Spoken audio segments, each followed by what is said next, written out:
guys, it's Janice from Resilience. Today I'm going to go over the functional clamshell routine that will change a dysfunctional movement pattern from being quad dominant in a squat when bending to having our glutes work. Our glutes are the strongest muscle in our body, and when we're bending down or squatting, those should be the ones doing the work. But if you're squatting down like this, you see that bend here? I'm using my quads to squat in this form, and it's just putting all the pressure on the front of my knee. And then if I squat like this and I bend to pick something up, in order to get back, I'm using my back to get back up. Because of the biomechanics of all my weight being here, I need something higher up to pull me back. But if I squat down like this and I use my glutes,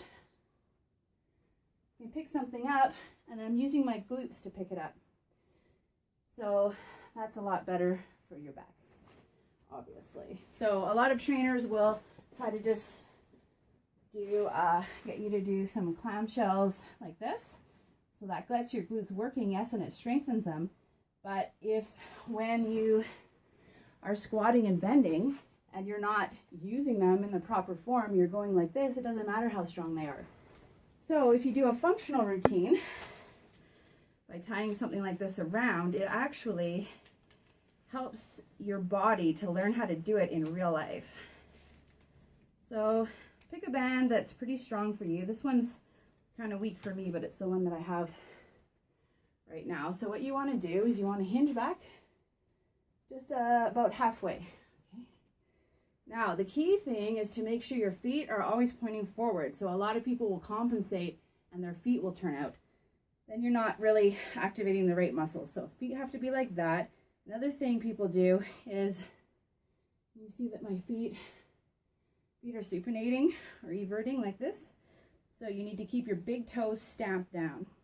So you bend down a little bit and you just pick one knee and you just start moving it out. Doesn't have to go that much, but pay attention to where you feel it in your body. So some people will feel it here doing the work, here. Some people feel it on the adductors doing the work. Some people will feel it on the side here. If you feel it in any of those places, you need to keep doing it until those will get tired, and then your glutes will start doing the work. So when you feel it burning here, and you can actually tell as a trainer that someone's using their glute because it's kind of like the movement is kind of choppy a little bit. If it's really smooth like this, then they're probably using the inside. So that's how you can tell. So anyways, keep doing it until your muscles get tired and your glutes start working. Mine are burning already. All right, and then go to the other knee and do that. All right, you may have to do that a few times. Usually one set of 15 or maybe 2 sets of 10 will end up doing it for people. Then you bend down again and you move both legs out. Now, make sure, this is the thing that a lot of people do, is they let their feet come up, okay? So you might have to just concentrate on keeping your big toes down and let the rest of you do the work at first, just to change that pattern. Okay, so after you've done both, then that may be all you're gonna do for the first few times until your glutes start firing right away. So as soon as your glutes you feel that this is being done by your glutes right here, you're going to try to walk sideways. So this is a functional part. So you have to keep your knees open, okay? Keep your knees in front of your toes. What you want to avoid is having your knees go like this. And some people will actually, when they're trying to walk sideways, they'll go lean on this leg and step, okay? That's not right.